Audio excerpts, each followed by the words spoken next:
How are you today?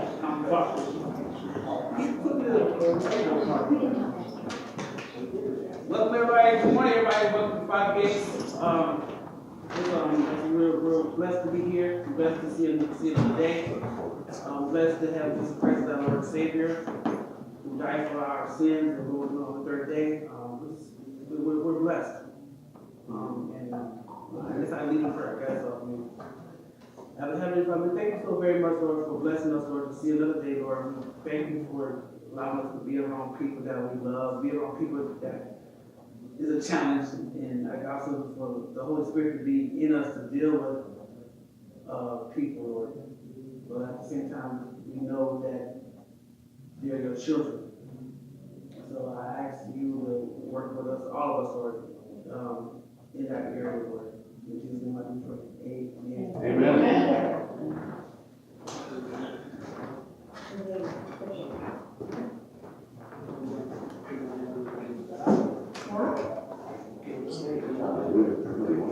Go ahead.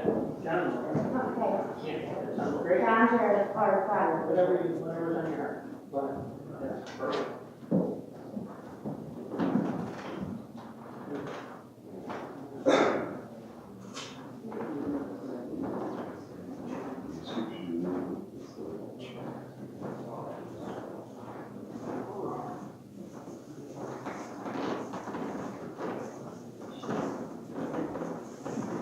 I'm going to read from Proverbs. Let's see, what is this, 24th today? Yes. I'm going to read Proverbs 24.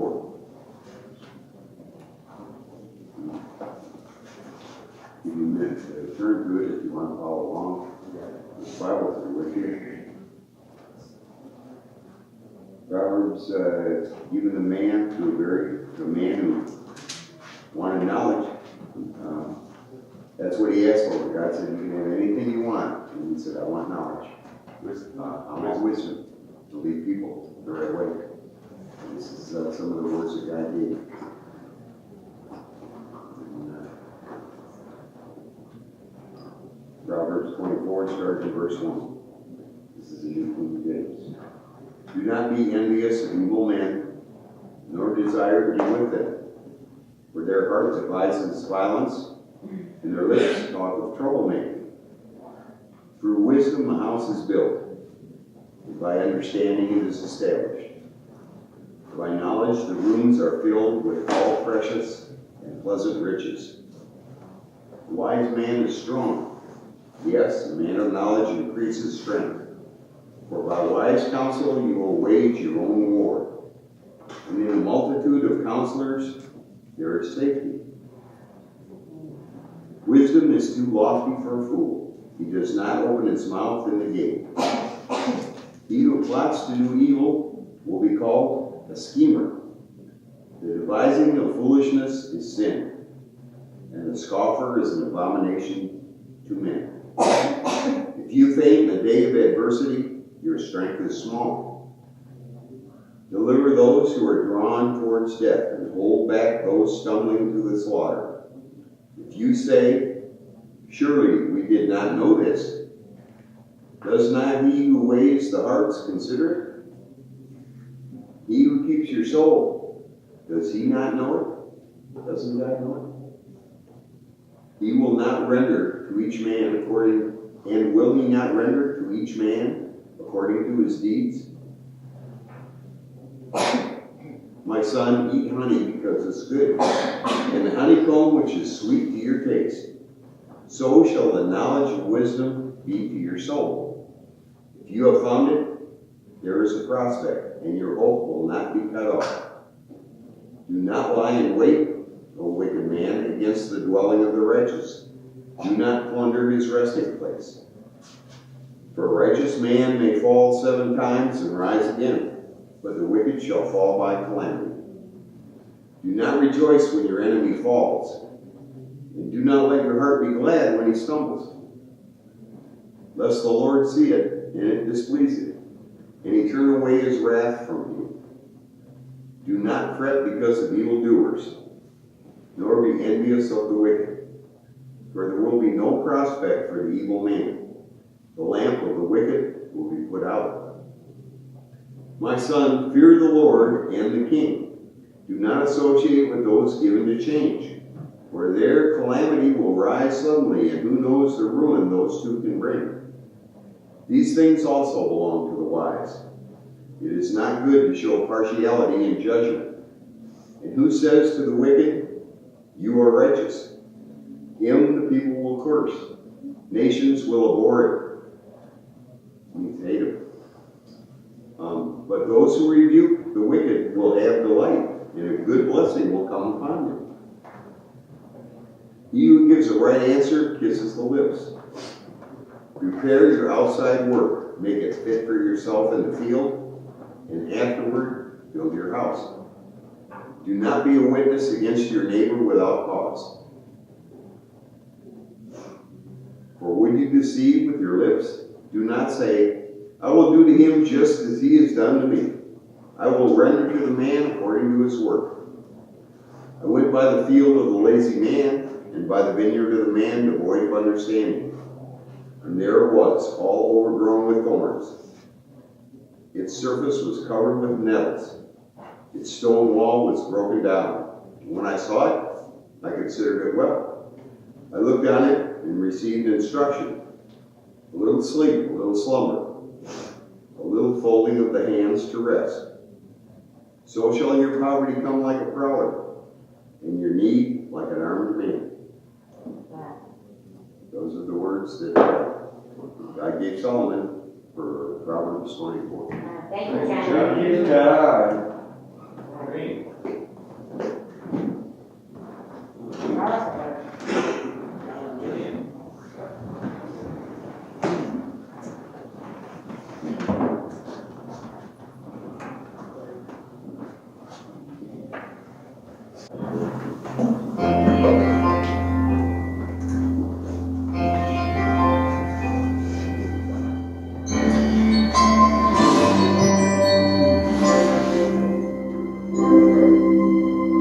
Just what is it in me?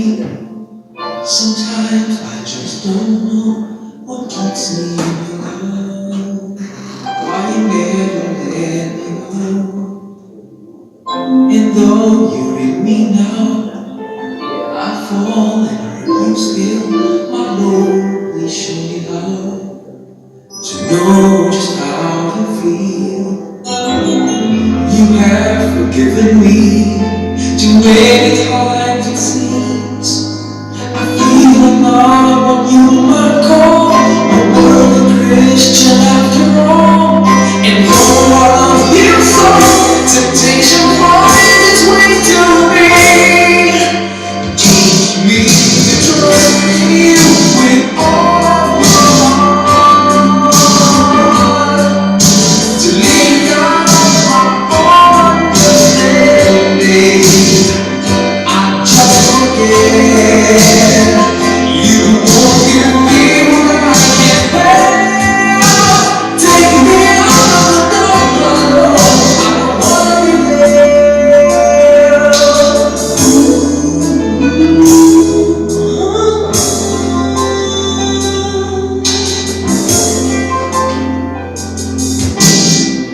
You never left my side. You gave your hand to me. Oh, Jesus, all the way to home. And yeah, I give you there. When I feel satisfied, I'd like to thank you every day. Not only when I feel that way. I live in a man who gives life for sinners like me. And because he loves us so, his promise loves eternity. And we can have no promise in me. And we have faith in just believe. Teach us to trust in you with all our heart, to lean on our understanding. We just forget.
Surely the love is living on the inside.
light, and darkness tries to hide. But troubles at its voice, troubles at its voice. How great is our God? Sing with me, how great is our God? And all will see how great is our God.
Guys, let's hear everybody. They say that the band that went to heaven, he was a music guy that taught people how to sing. And he said that when he died and went to heaven, he said the music was greater than anything he heard. And he taught it in heaven. So, I mean, just think how many people that are singing on earth today as it is in heaven. And I kept, when you go home, what's it going to be like, Something that we never heard. But we just thank you, Lord, for this little church, how great you are. I mean, everything. I mean, to hear the voices sing to you and praise you and tell you how much we love you. That's why we come here, Lord. And you're just amazing. You are so amazing. And we just thank you for the spring that's coming. We see all the flowers starting to pop up through the ground, and it's always a great time. You know, you can walk out without 20 coats on and move a little bit. But thank you, Lord. Thank you, Lord, for this little church on 4th Avenue in Rockville. I always talk about how important prayer is. It's the most important thing that we can do in our lives. And you know, when you pray and nothing happens, you kind of give up, you know. Well, he's not hearing me, you know, God's not hearing me, but he does. It just, you know, that's, your persistence is what really, really makes a difference. But I didn't think God ever heard me about all the prayer that I prayed over Wayne as he's driving down the street and trying to run over somebody. And his anger and temper, and I prayed, Wayne, you're just a kid. If you were a kid, Wayne, you're just a kid. Lord Jesus, please help Wayne right now.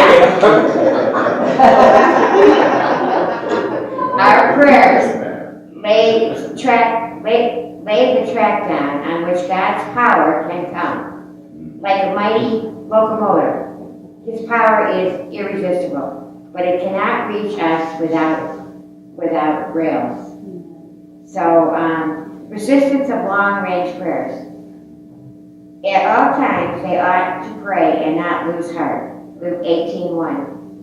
You've never experienced winter until you experienced in Maine. We were snowbound. It was 9 degrees below zero, and it was Sunday. We went through those a few times here. Yes. Thinking it was unwise to brave the roads to church, we decided to have family worship time at home. And after homes opened in prayer and read the Bible out loud, I gave each of our 3 children a blank piece of paper and asked them to draw a picture depicting our relationship with God and how we felt about Him. Being an educator myself, I thought it would stimulate a good spiritual discussion.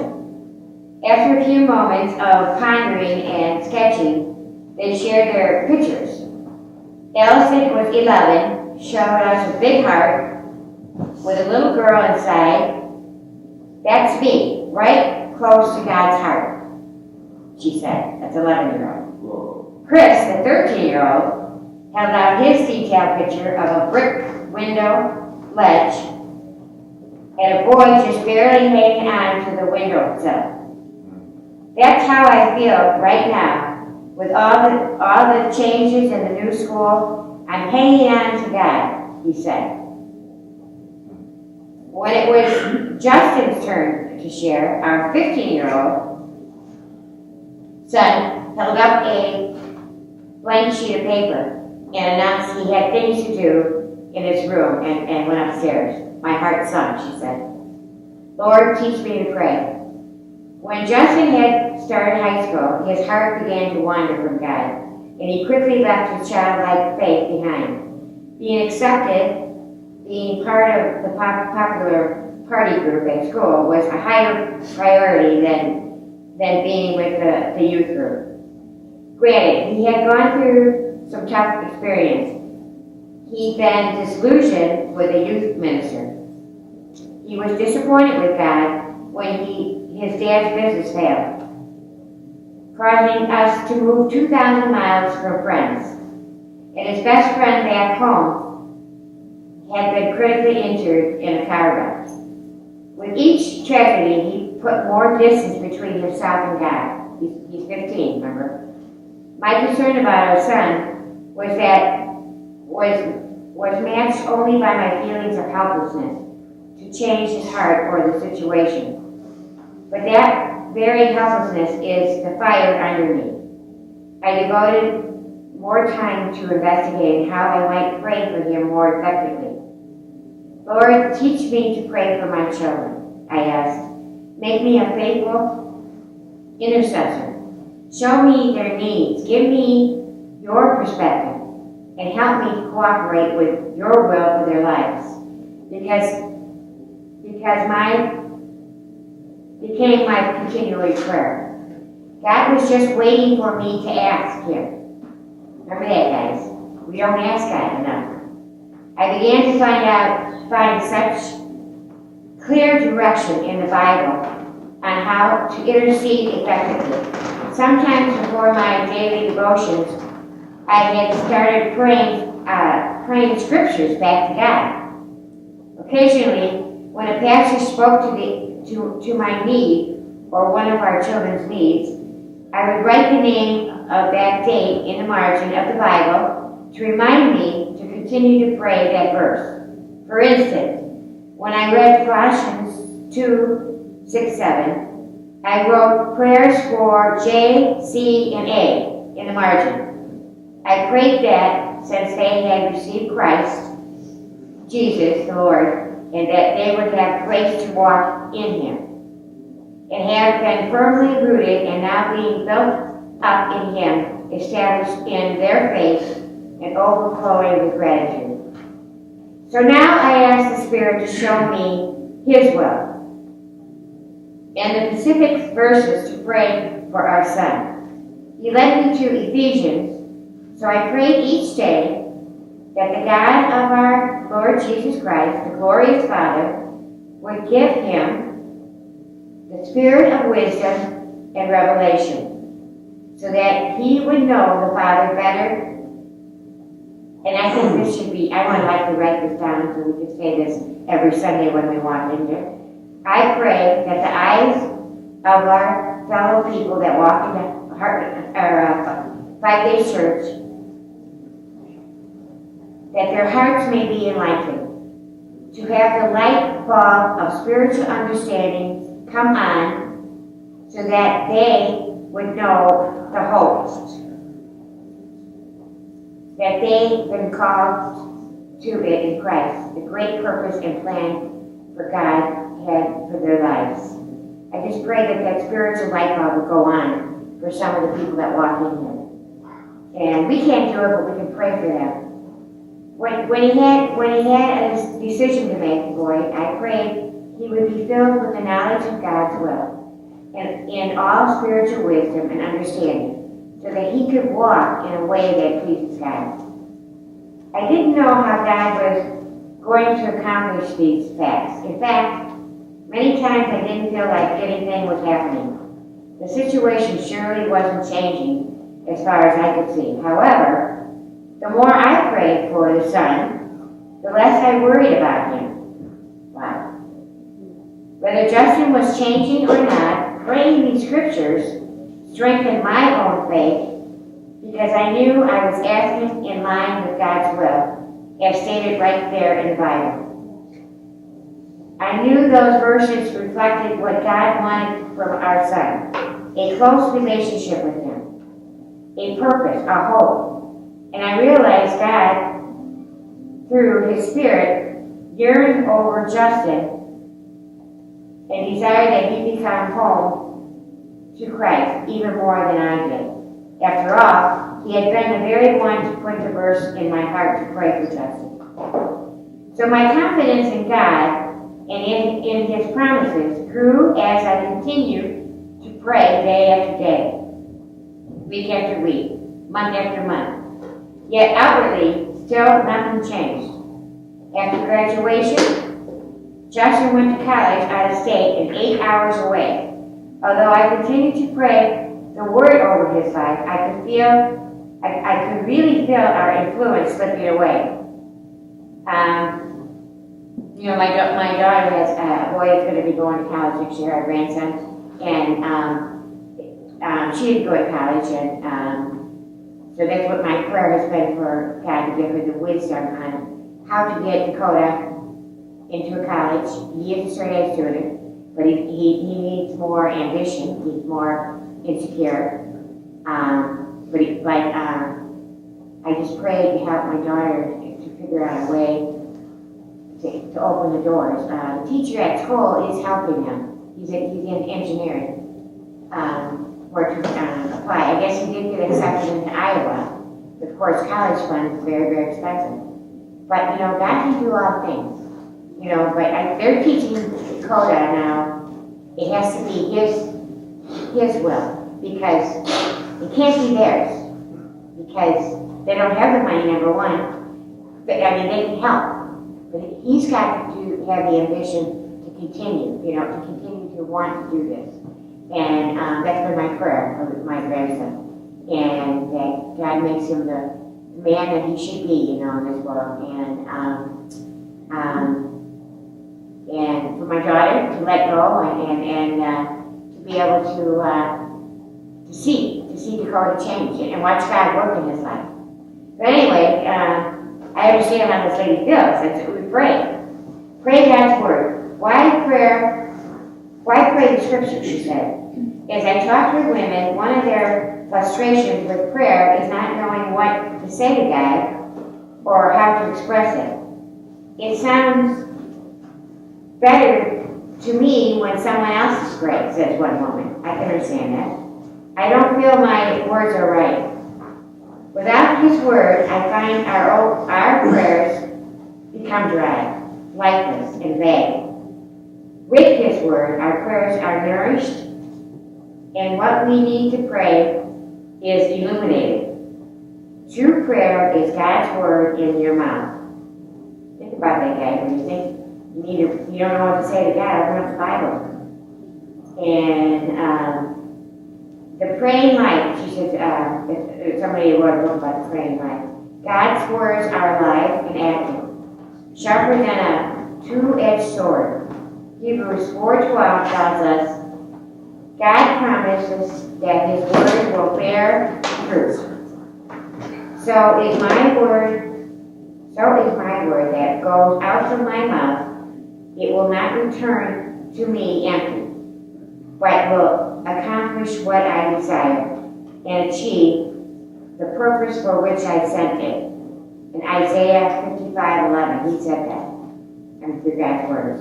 But just think about that, guys. That, when you don't have something to say, open up Psalms, and think about your children, or think about your mom that might be sick, or your husband, or that's having an anger moment, or think about the people that walk through the doors of Five-Day Church, that they would open up their spiritual ears to their Lord. That God is alive. He's not dead. He's real. And thank you for hearing me, guys.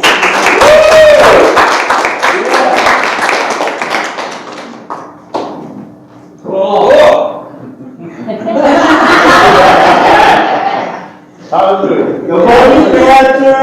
Hallelujah. Cool. Good morning. Good morning. What a great day, man. Oh, man. It's like, it's the second pulpit I've been behind today, so I came from Calvary earlier today, so I get to go over there once a month and share what's happening here at Five Gates. And I was able to share about this movement closer to a woman's house, and just watching God work, and just the blessing of seeing the growth and the stability that is actually happening here. It's like years ago people would say to me, well, how big is your congregation? And that was when I was still counting cars. I'd count cars on the way here, and I'd be like, what are we doing wrong? They got 12 cars, and this one's got 15 cars, and I get here, but Peggy's car, we have two. So it was like, and then I realized, people walk. It's like, how great is that? So, it's like, now when people ask me how many people are in our congregation, I say, I really have no idea. Because it's a lot bigger than what we ever see on any given day. And that's such a blessing, because, it's like there's a lot of folks here that have come to embrace Five Gates as their church home. And, it's not because of me, it's in spite of me. I know that. I have not been a pleasant guy over the past 9 years, and I've probably run more people off than I've encouraged them to hang around. But the thing is what's really cool now is that it's a safe place. Amen. It's a safe place, and people know they can come here and they can share their faith, and they can be loved on. It's really, really a great thing to watch as to what's happening, because, you know, now we're starting to see that, you know, whenever you go to build anything, it gets real messy. You know, it gets real messy. I remember building a house in Island Lake, and it was, the people bought a lot that was way too low, and then we started digging, and we started putting in foundation, and the rains came, and it was just a mess, you know. And it's kind of like, you know, I think if we really want to get God's blessing in what His ministry is, we got to go through a mess. And you know, I'm really so glad to see, you know, that I see now, it's like we're above ground. You know, all that dirt work is done. Now, that doesn't mean that the rains aren't going to come and we're not going to have to clean up a little mess getting to and from. But the whole thing is now we're starting to see, we're really starting to see what God's doing. And it's so encouraging, you know. I mean, I remember I built a restaurant years back, and my dad was around, and being the mental mogul that he was, you know, it's like we had no kitchen, we had this and that, and we didn't have that, but he wanted to put carpet in. Because he felt when the carpet was in then, we were done. You know, so it's like, you know, maybe we ought to do a kitchen. I don't know, that's just me. But the thing is that we're continuing to get the kitchen in place, and we're continuing to get the things in place. But it's like now to watch what's happening. In the music today was amazing. I mean, it's really, Yeah, it was beautiful. isn't that great? Like, the first song, man, I wrote that first song we played about, what was it about? It was about, trust. Yeah. Trust. You know what's so funny? Today, that's the verse that I wrote on my fridge today. Is trust in the Lord with all your heart and not to lean on your own understanding. And that verse at home. See, that is so cool. I mean, when we watch God, you write it, He plays it, and then everybody it's like, it's so cool to see everybody standing and praising the Lord. And you see, it's like when I was first making my journey with Jesus, you know, and I'm trying to deal with my past and the shame and the guilt and you know, I'm 40-some years old, and all the time I wasted, and oh my gosh, you know, I had every excuse in the world just to stay locked away. You know, it's just like I really thought maybe I can go someplace and just become a monk. You know, that way I don't have to deal with any of that past. I can just, you know, and I'll do my time here, and then I get to go home and the Lord spoke to me and He said, "You're a fire starter." And I'm like, "You're talking about what I used to be, you know. Started a few, you know, that's a different story." Don't admit to anything you haven't been convicted of. So, but the thing is He kept saying that. He said, "You're a fire starter." And I didn't understand. I've come to understand over the last few years, and today I saw it. Today I saw it. We got Holy Ghost fire!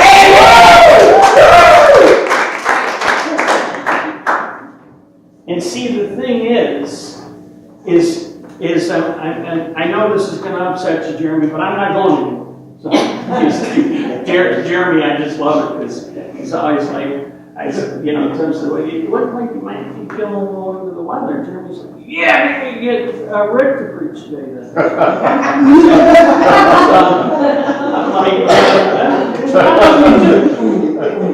But the thing is what I know today, Jeremy, is that no matter what God's plan is for me this week, through eternity, my Gates is standing strong. Yeah.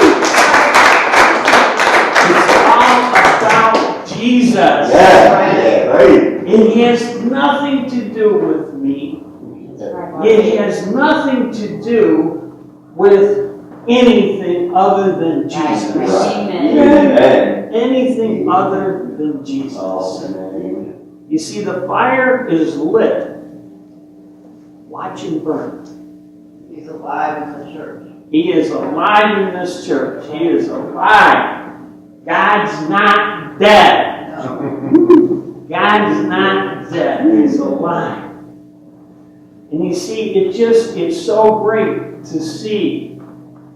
And I see the guys that are in ministry that are trying to get their message and to get their understanding. They're stealing so much from themselves. So much from themselves.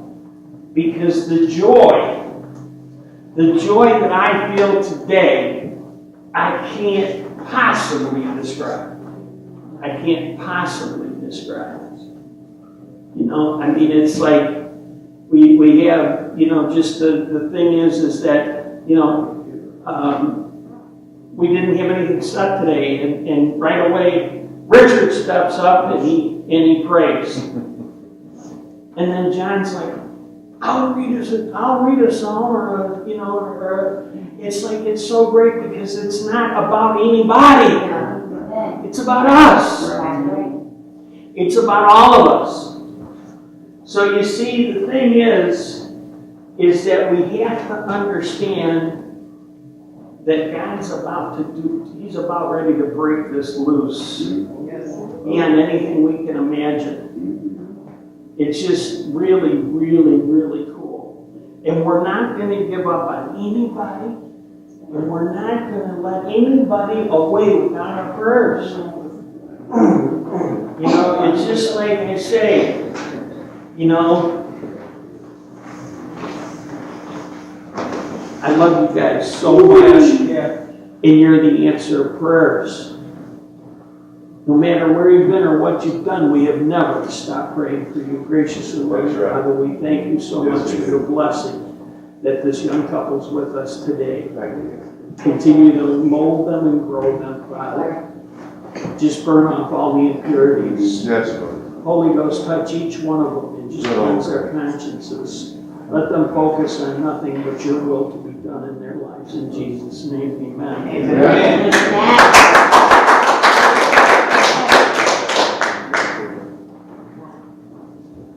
And that's what Five Gates is about. We continue to walk this walk. It's easy to talk. Yeah. It's easy to talk.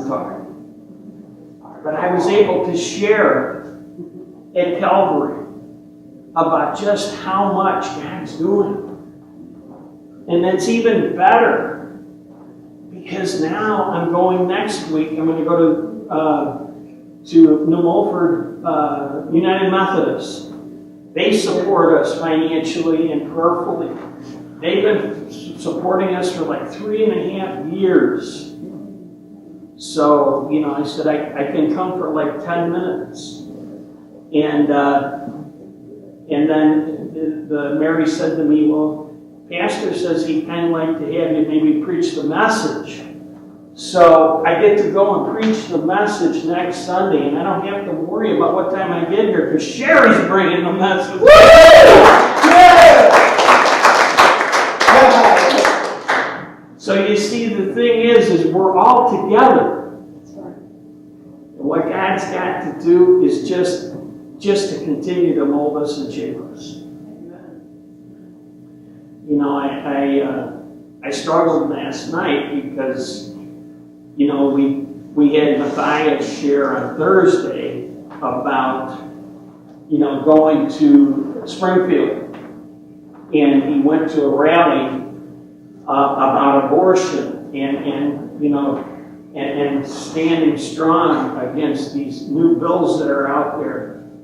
And I had to share that night that I dropped the ball, you know, because I preached a message on abortion. It's been a while ago, quite a while ago, and I said I would come back and visit it again, and I haven't. So Tim asked me, he called me last night, and you know it's important on Tim's heart when he calls me because he never calls me. So, you know, so it was really important to him. And he said, you know, he said, I got these 2 messages from Gina, Jessica. And he said, which one do you want? And at that point, I really had not intended to preach the message that I'm going to preach today. But I did, you know, I said to him, I said, well, how long is the one with her real testimony? And he said, it's about 15 minutes. So we're going to see that in a couple of minutes. And I know there's a television coming that'll be a little easier to see, but around here, we pray and then we wait for God to show up. And so we're praying now, and we'll just continue to pray, and we will get a television. But for right now, He supplied us to where we're going to be able to watch this. But And it's important. it is very important. It is very important. So, gracious and loving Father, we just thank you for all you're doing, for what you've done, but most of all for what you're yet to do. And Father, continue to mold us and shape us. And let us always be at your feet, asking you to give us the prayers that you would have us pray. The prayers you would have us pray. That we can become the people of God that we desire to be. Let us always be about your business. Let us not focus on our own understanding, but only on the wisdom that comes through revelation. Diminish me and increase you. The words spoken here today would be yours and not mine. And open our spiritual ears and eyes to hear what you have us to see. Hear what you have us to hear. And Father, let us pray the prayers where we can become impactful to the world. You do not expect us to change the world, but let us continue to impact the world for you in Jesus' name. One person at a time. In Jesus' name. Amen. Amen. You see, the thing is Matthias had talked about how it broke his heart that in this rally that there were very few African American folks that had any real that showed up with this concern for abortions. And before this young lady leaves, I want you to know that it's a real passion. What's her name? Rachel. It's her passion to get out and get the word out about abortion. So we're going to be praying. You can talk to Tim or Sherry will have it. Look at this video. This is really important for you to see this video. But can we pray? I really apologize. I've been in jail. Oh, no, that's okay. Gracious and loving Father, anoint this young lady with the task ahead of her, Father. Send her in your will. And Father, we just thank that she's got such a passion for your children. It's the ones that are most vulnerable in Jesus' name. Amen. Amen. So the thing is that we have to understand that if we do it individually, we can make an impact. But if we do it together, just think of what we can do. You know, it's like if we go outside and one of us takes a broom and starts sweeping the street out there with a little push broom, you know, that guy's going to get really tired and not much is going to get done. But if we all grabbed the broom and went out there, it'd be done in a couple of minutes. And it really is the same as we do in kingdom work. And this passion about abortion has been on Tim's heart for as long as I've known him. As long as I've known him, he's got a passion for the truth to get out there. And see, the devil's a liar. And man follows the lies and deceit of the devil because man wants to be exalted. I was just a young man. I was like 16 or 17, and I was a rodeo cowboy, and had all the makings of a womanizer. Didn't think I was a womanizer because I never would harm a woman.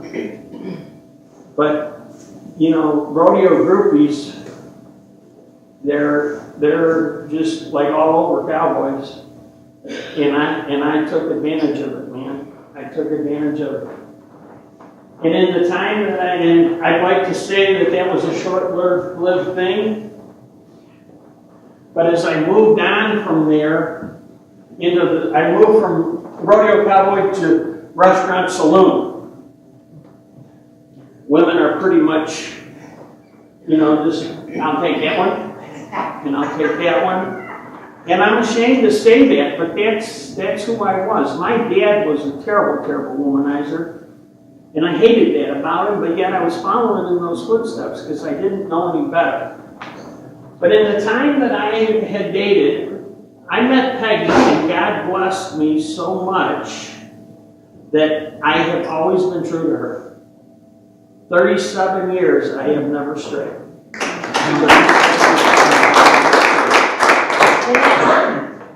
It has been. It has been. I thought you were going to say seems like 100. So, but I'm saying that I had two women leave me in my time. She was one of them because we have a daughter, and Ginger was 8 when I met them, and we were having a good time, and we would spend some time with Ginger, but she's like, I'm not being a mom, and I got a daughter I got to consider, and my solution was, well, we'll just take her to dinner more often, I didn't know she was talking about marriage, but so I was like oblivious. So the next thing you know, she said, I just can't be around anymore. But the other girl that had left me I was only 16 or 17 years old. And I remember that we were talking, and she said to me, she said, what would happen if I got pregnant? It took me no time at all to say, well, abortion's illegal now. Just very matter of fact, right off the cuff. Without even a hiccup. Without even a thought that we'd be taking a life. No consequence. Just how do we take care of an inconvenience? How do we take care of this that we don't have something screw up our life? Because I'm going to be my own man. I'm going to be exalted. And I don't want any bump in the road that's going to come along and mess that up. It was not very long before Sherry left. And she not only left, but she went all the way to Miami. And she wanted to make sure I wasn't around, So, I say this because of the fact that it was years later, and I'm married now, and Peggy has prayed for me all this time, and I've learned how to be a man. I never knew how to be a man until I met Jesus. Now, people would have called me a man's man. I was a rodeo cowboy. I was a restaurateur. I was what was considered the toughest guy that walked. Looked like a man's man, but I never was a man until I met Jesus. And when I fell in love with Jesus, Jesus made me a man. So, praise God, absolutely. But here's the thing. Now, all of a sudden, pulling over my pants. And I'm thinking about this relationship with Sherry. I wonder if she left because she was pregnant. And she didn't want to have a child, and she didn't want to have an abortion. That was a reality that hit me like a rock. So, I don't know how much of this Peggy knows, but she knows that I was pretty well connected, and I could find out just about anything I wanted to do at any time. And even though I walked away from that life, that was important enough to me to reach out to a couple of places. And Sherry Kaufman never did have my baby. I have one daughter. Her name is Ginger. And she wasn't 8. She was 8 when I met her. That girl can't be any more my daughter under any circumstances. And she will tell you the same thing. I got to walk her down the aisle, and I had the first dance with her, and she laid her head on my shoulder, and she said, "You're the only dad I've ever known, and I love you so." I'll never forget that. She is my daughter, and I have one daughter. I say this because of the fact, though, in the change in me. The change in me. See, I had absolutely no interest in, I did never hold life at any, it meant nothing to me. Mine or anybody else's. Until I met Jesus. Until I met Jesus. Actually, until I met his daughter. Because I met his daughter way before I met him. And she was such a blessing to me. I almost left her. We were married for a short time, and I just realized this shortly. We were at the restaurant show in Chicago, and we were with some friends, and this woman wanted to know why I freaked out, because I couldn't find Peggy. And I was just newly out of the life that I had been in. A life they told me I couldn't get out of. And I knew that if they wanted to screw with me, they would grab her, or Ginger. And when I couldn't find her at McCormick Place, let me tell you what, I was going to start taking that place apart piece by piece. I did not know, I still didn't know that I loved her. Because I never received love. So I was incapable of love. But I had this desire to not be away from her. And if somebody were going to do that, I was going to hurt her. A life had become important to me. Not my own, but hers and Ginger's. That's what Jesus does for you. He puts in you what can't be put in by anything else. By anything else. I am so blessed to have walked where I walked because I know love. You know why? Because I know contempt. I know hate.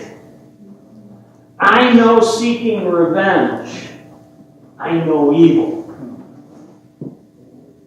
And when you know the depths of evil that I knew, and you see good, you can't believe it exists. You can't believe it exists. I know light because I came from the darkness. I mean, the darkness. Unbelievable. And when I stepped into the light, I was like, there is a God. There is a God. And he's not dead. I didn't know yet that he lived inside of me. But he does. Yeah. He does. We're going to watch this video in a couple of minutes, and I really do want everybody to really pay attention to this video because it's so much more than about abortion. It's about how God takes your situation and turns it to good.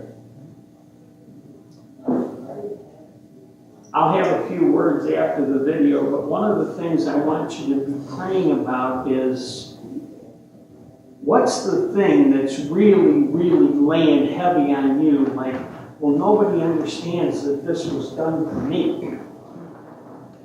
Because she's going to address that in a way that no matter what you've endured, will go away. Will go away. Once I had made sure that God wanted me to preach this today, I was up most of the night because I was doing more research.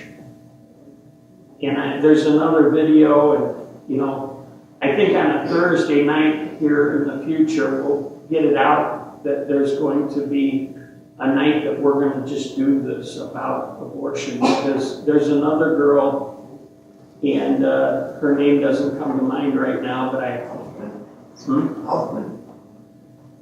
saw hers, but this girl is Melissa Oden.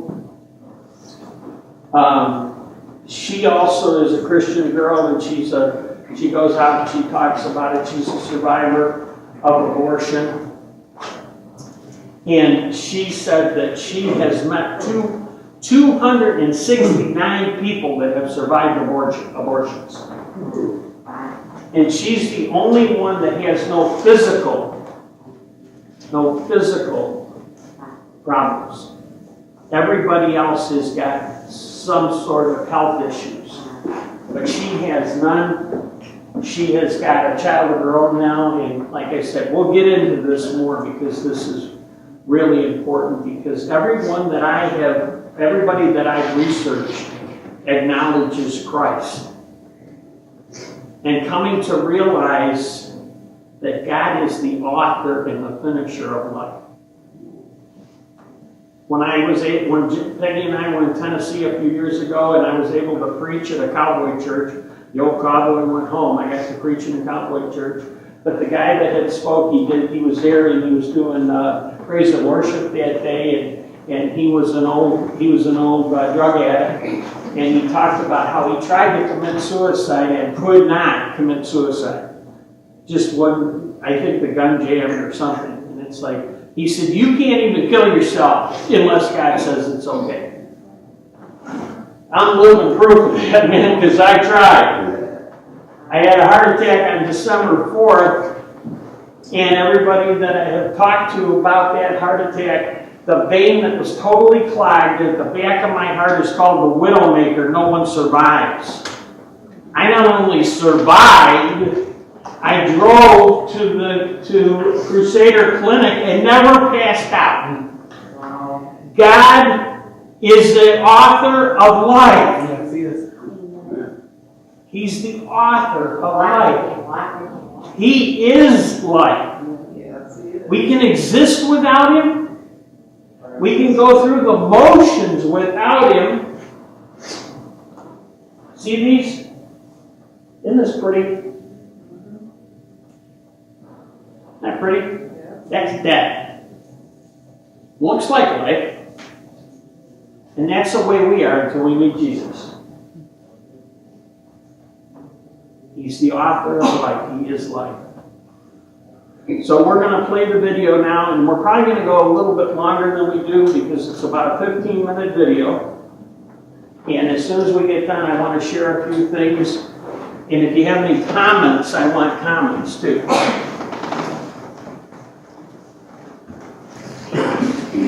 Yeah, mothers and grandparents, this is what we used to do. The kids that are 11, 12, 13, like 16, 17. We we need to have them, it's important.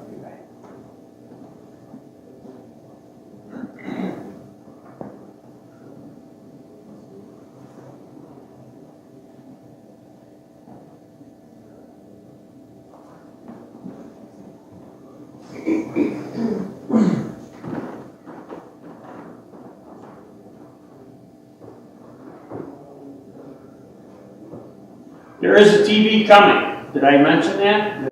I'm adopted, and my biological mother was 17, and so was my biological father.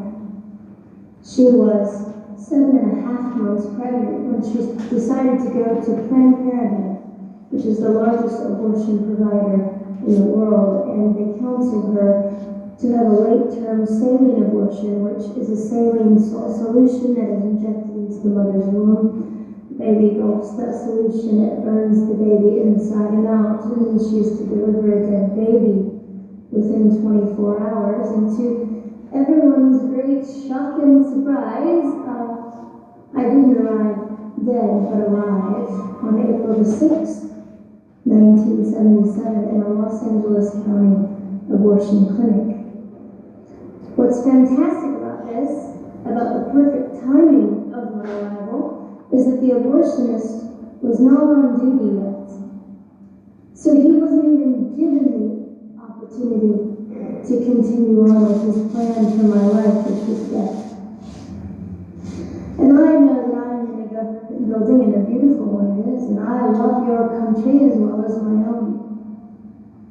But I know in the age that we live in, it is not at all politically correct to say the name of Jesus Christ in places like this.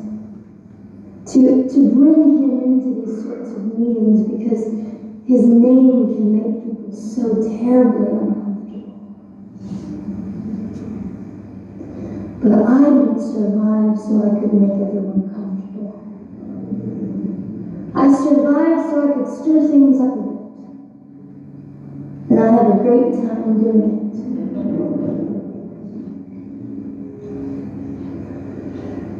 And so I was delivered alive, as I've already said, after 18 hours. I should be blind, I should be burned, I should be dead. And yet I'm not. You know what is fantastic vindication is the fact that the abortionist had to sign my birth certificate. So I know who he is. And it also says, for any skeptic listening on my medical records, born during saline abortion. Ha! They didn't win. I've done some research on the man that performed the abortion on me. And his clinics are the largest chain of clinics in the United States of America, and they gross $70 million a year. I read him say, I read a quote from him at some point several years ago, and he said, I have aborted over 1 million babies and I consider it my passion. I tell you these things because listen, ladies and gentlemen, we are in an interesting battle, whether we realize it or not, in this world. It is a battle between life and death. What side are you on?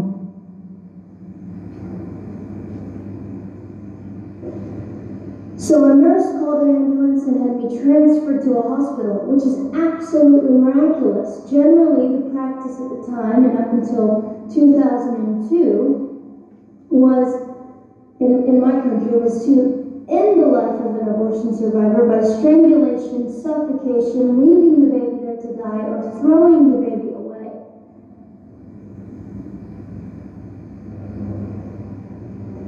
But on August the 5th, 2002, my extraordinary President Bush signed into law the Born Alive Infants Protection Act to prevent that from occurring anymore.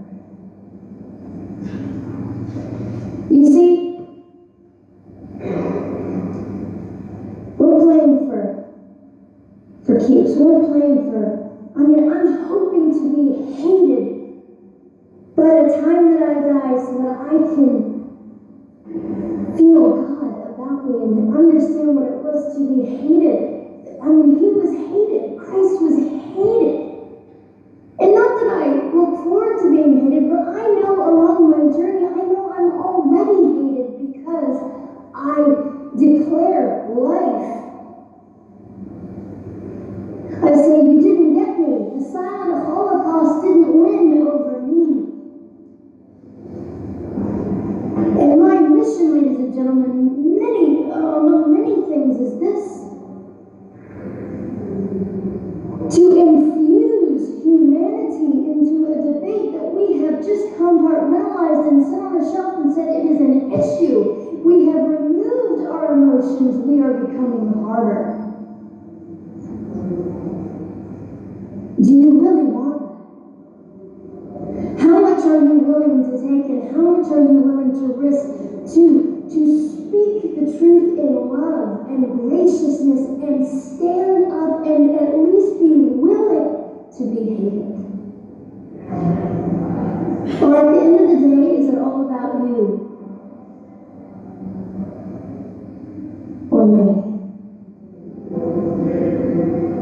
And so, after that, I was placed in an emergency foster care home where they decided they didn't like me very well, and as I'm fond of saying, I don't know how you could not adore me right from the start. What is wrong with these people? But they didn't. You see, I've been hated since conception. By so many, and loved by so many more, but most especially by God. I'm his girl. You don't mess with God's girl. I got a sign on my forehead that says, you better be nice to me because my Father runs the world. So after I was placed in the mean home, I was taken out of the mean home and placed into another home, a beautiful home, Penny's home. And she said by this time I was 17 months old, 32 pounds of dead weight, and diagnosed with what I consider to be the gift of cerebral palsy, which was caused directly by the lack of oxygen to my brain while I was trying to survive. Now, I am just compelled to say this.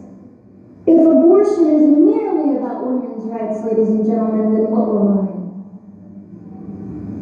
There was not a radical feminist standing up and yelling about how my rights were being violated that day. In fact, my life was being snuffed out in the name of women's rights. And ladies and gentlemen, I would not have cerebral palsy had I not survived all of this. So when I hear the appalling, disgusting argument that we should have abortions because the child just might be disabled. Oh, the horror that fills my heart. Ladies and gentlemen, there are things that you will only be able to learn by the weakest among us. And when you snuff them out, you are the one that loses. The Lord looks after them, but you are the one that will suffer forever. And what arrogance, what absolute arrogance, and it has been an argument for so long in this human place that we live, that the stronger should dominate the weaker, should determine who lives or dies. The arrogance of that, don't you realize that you cannot make your own heart beat? Don't you realize that all the power that you think you possess, you really possess none of it? It is the mercy of God that sustains you, even when you hate him. So they looked at my dear Penny and they said, Gianna will never be anything, which is always encouraging. And she decided to ignore them, and she worked with me 3 times a day, and I began to hold up my head, and they said, well, Gianna will never this and never that. Long story shorter, I was walking by the age of 3 and a half with a walker and leg braces, and I stand up here today with a mild little limp and without a walker and leg braces. I fall gracefully sometimes and very ungracefully at other times, depending on the situation. But I consider it all for the glory of God. You see, ladies and gentlemen, I am weaker than most of you, but this is my sermon. And what a small price to pay to be able to blaze through the world as I do and offer hope. And I think in our misunderstanding of the way things work, we misunderstand how beautiful suffering can be. I don't willingly sign up for it, but when it comes, we forget. We forget that God is in control and God has a way of making the most miserable thing beautiful.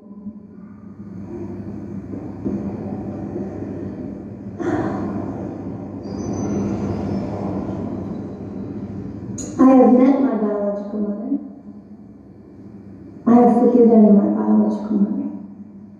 I am a Christian. She's a very broken woman. She came to an event I was having 2 years ago, showed up unannounced, and said, "Hello, I'm your mother."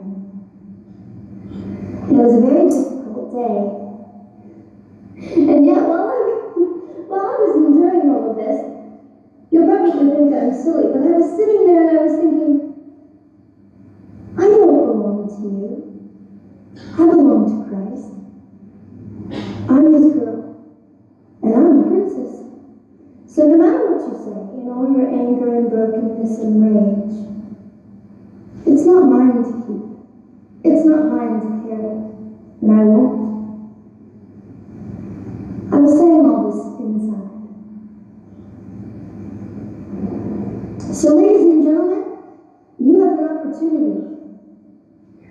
But for just a brief moment, I would like to speak directly to the men in this room and do something that is never done. Men, you are made for greatness. You are made to stand up and be men. You are made to defend women and children, not stand by and turn your head when you know murder is occurring and do nothing about it. You are not made to use women and leave us alone. You are made to be kind and great and gracious and strong and stand for something. Because men, listen to me. I am too tired to do your job. Women, you are not made for abuse. You are not made to sit and not know your worth and your value. You are made to be fought for forever. So now is your moment. What sort of people are you going to be? I trust incredible. I trust, men, you will rise to the occasion. To the politicians listening, particularly to the men, I would say this: you are made for greatness, set your politics aside. You are made to defend what is right and good. This fiery young girl will stand here and say, now's your moment. What sort of man do you want to be? A man obsessed with your own glory, or a man obsessed with the glory of God?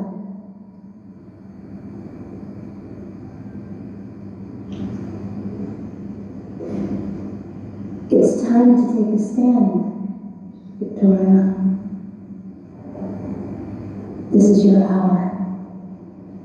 God will assist you. God will be with you. You have the opportunity to glorify and honor God in 2008. I'll just end with this. Some of you might be slightly annoyed that all I keep doing is talking about God and Jesus. But how on earth can I walk about limping through this world and not give all my heart and mind and soul and strength to the Christ who gave me life? So if you think I'm a fool, it's just another jewel in my crown. My whole intent in living here is to make God smile. I hope some of this made sense. It just came from my heart. God bless and keep you.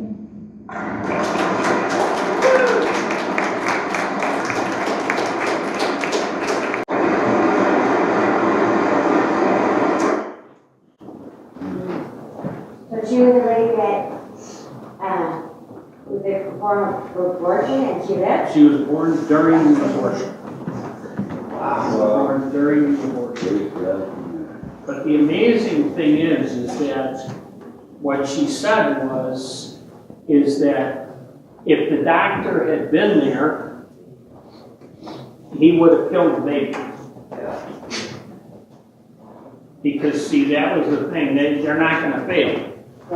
They were out to kill the baby, and that's what they were gonna do. And there were nurses that came around her and cared for her. And, you know, it's amazing. Now, when she talked about what Bush has signed into in 2002, they can't do that anymore. If a baby is born alive, they have to do everything that they can. I'm sure most clinics don't. You know, I mean, it's like when you think about this guy, he takes pride in a million babies. I mean, It's his passion. that's sad. That's really sad. Who does he serve? From devil. See, the thing is, but here's the thing. As much contempt as I have for that, we can't give up on it. Alright.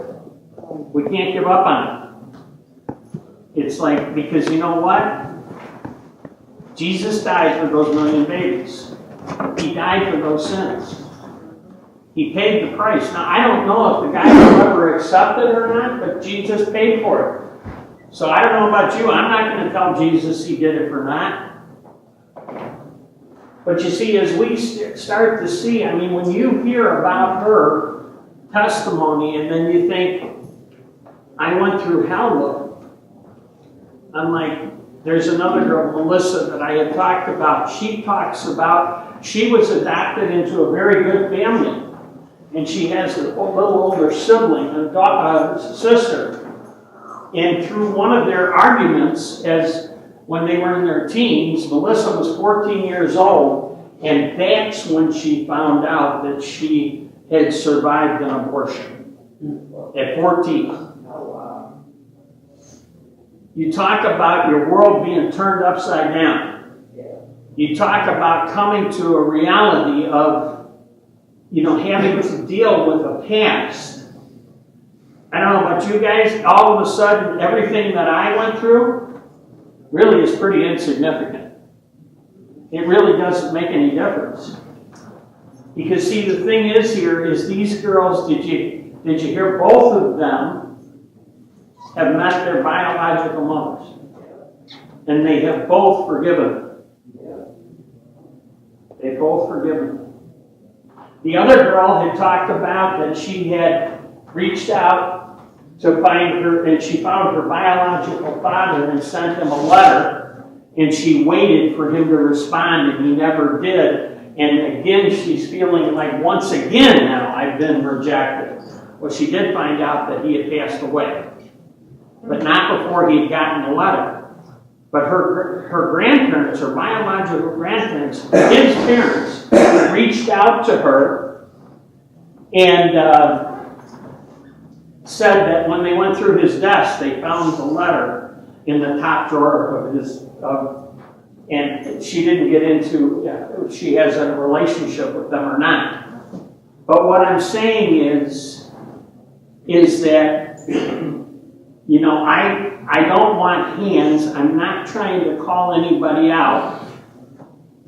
But I'm gonna do what Gina did here. I'm gonna do two things. I'm gonna say for any woman here that has had an abortion, or any man that has stood up and realized that being a man means being willing to be a father, and I'm not talking about a sperm donor.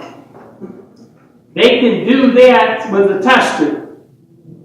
But if a man's going to take responsibility, then if you've been that to where you've either encouraged, suggested, paid for, or coerced a woman into an abortion, and now you come to realize, and you're carrying guilt, let me tell you what. God wants to build a ministry through you so that you can preach His forgiveness to others that are suffering with the same thing. Amen. The thing is we are such a unique congregation for the fact that we are unified to be able to equipped to be able to minister to almost any hurt, to almost any hurt. Most churches are, but they want to keep it quiet. They want to keep it quiet. We don't want to keep it quiet. We want to get it out there. If you've been hurt by the world, talk to 5 years. Somebody here is being equipped to minister to you, to walk through that pain with you, and to help you come to understand that it's paid for. It's paid for. I don't care what you've done. I don't care what you've done. Jesus has paid for it. He's paid for it. So I'm not telling you it's like once and done and you can be over it. But I'm telling you that there is a time coming where if you're willing to walk through those paces, you can get to the end of that hurt. You'll always remember it, but you don't have to let it control you. Let Him control it. He paid for it. Paid for it. You see, we have such a unique thing here as to the fact that we can get out there and say, there's somebody that can lead you through that. AA started that way. It was two people with a common problem, common sin that we could talk about. We could talk about. And then the court got involved, and then this got involved, and then that got involved, and something else got involved, and before you know it, it's like you go to AA. I want to see your signed ticket. I'm not saying I don't want to sign a ticket. If you got a court order and you need to have it signed, bring it to me. I'll be glad to sign it. Because I'll tell you what, here you get the truth. Here you get the truth. There is no sobriety apart from Jesus Christ.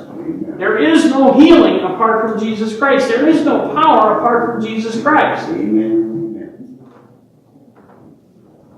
I love what she says about, I'm weaker than most. That's the strongest woman I've seen today. Or she's up there in the top echelon.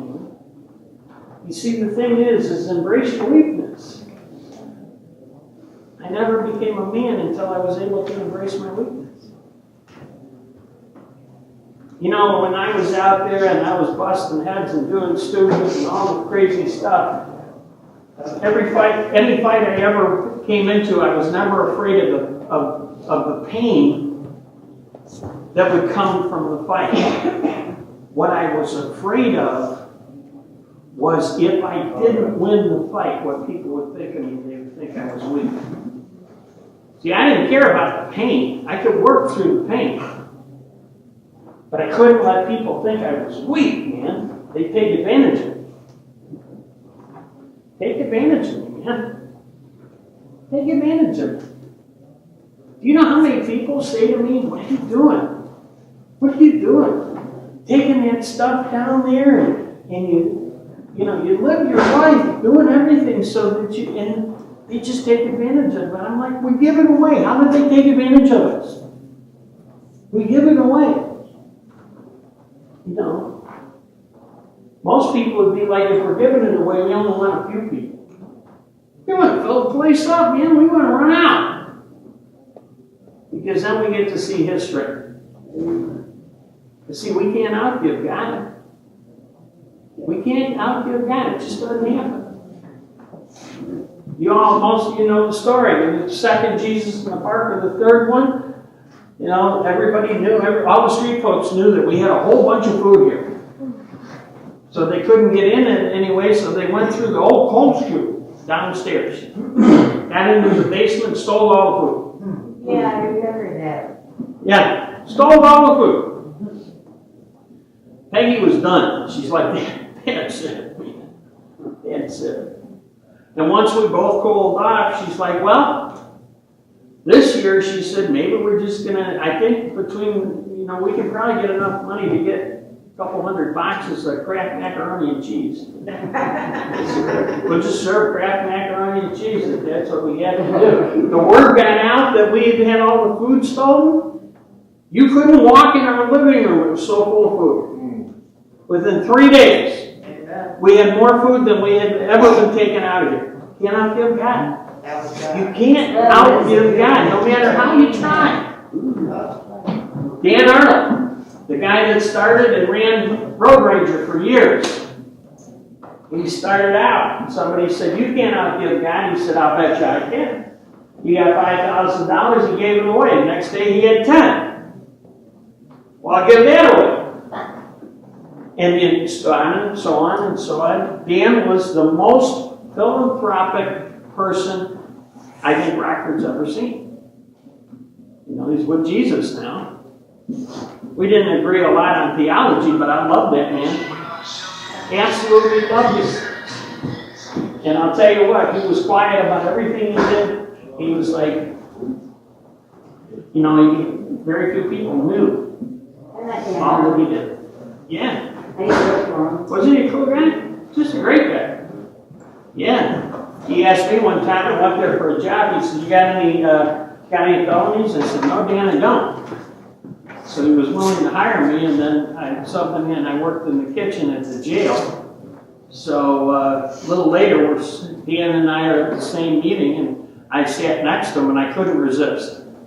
I sat down right next to Dan, and I said, hey, Dan, remember that time when he asked me if I had any felonies? He said, yeah, I do. He said, from what I remember. You said, no, right? And I said, no, but I sure should have. I sure should have. Couldn't resist.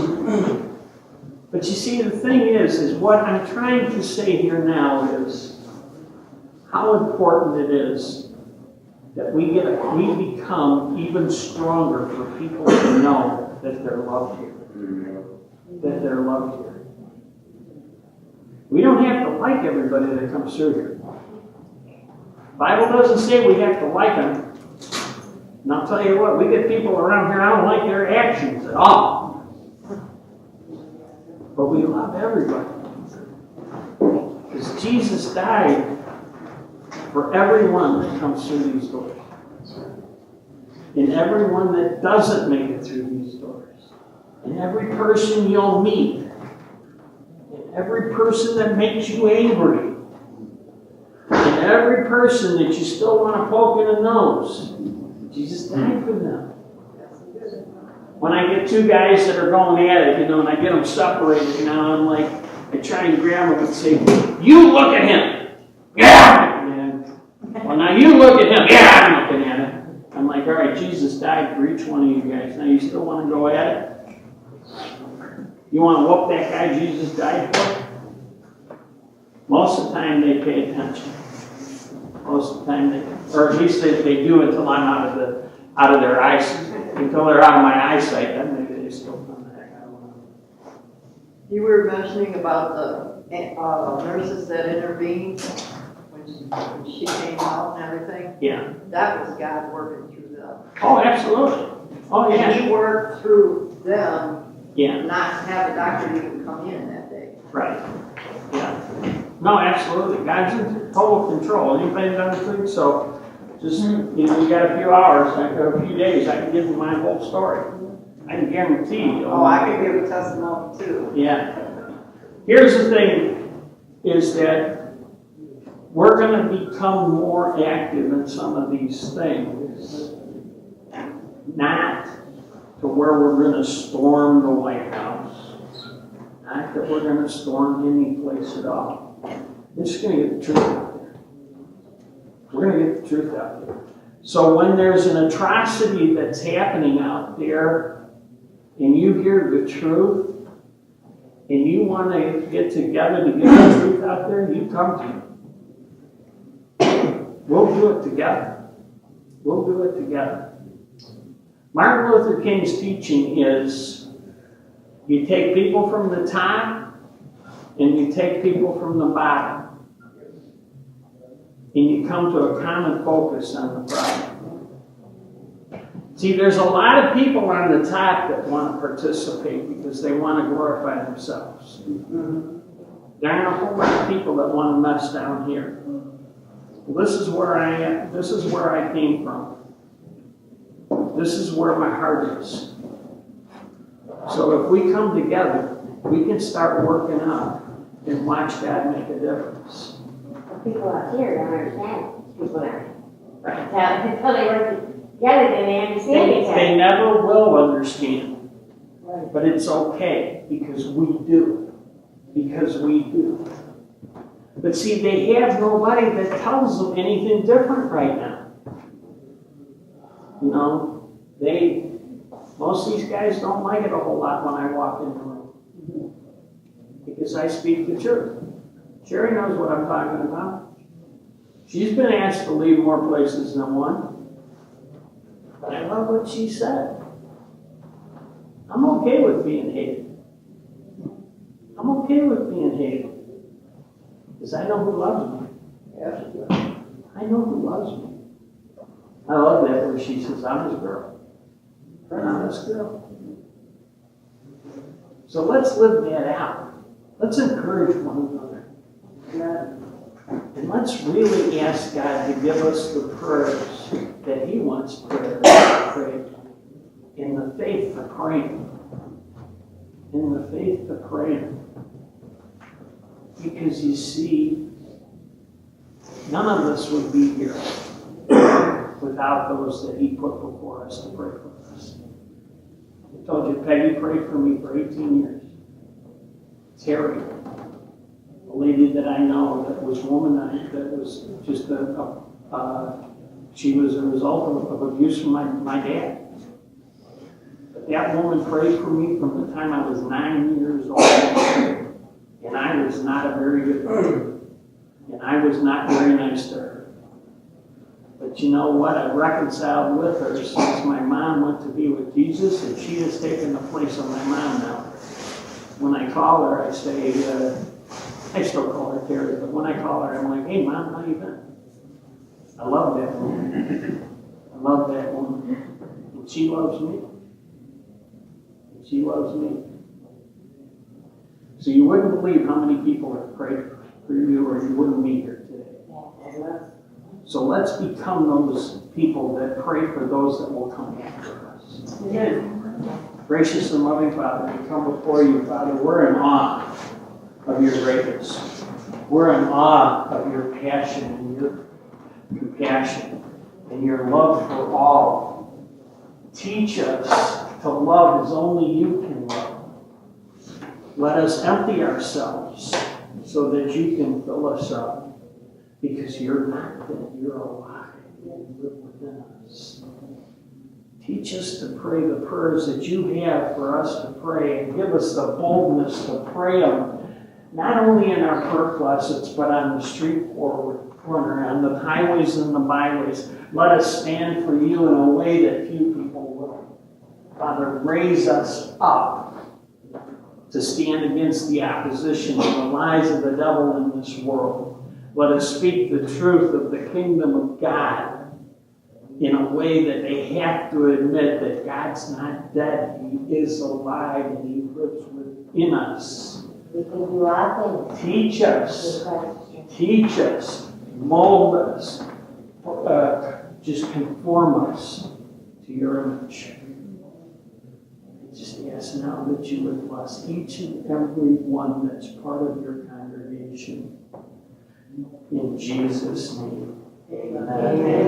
Amen. As you take communion today, remember what He's done for you. We'll let those that are going to serve take communion first.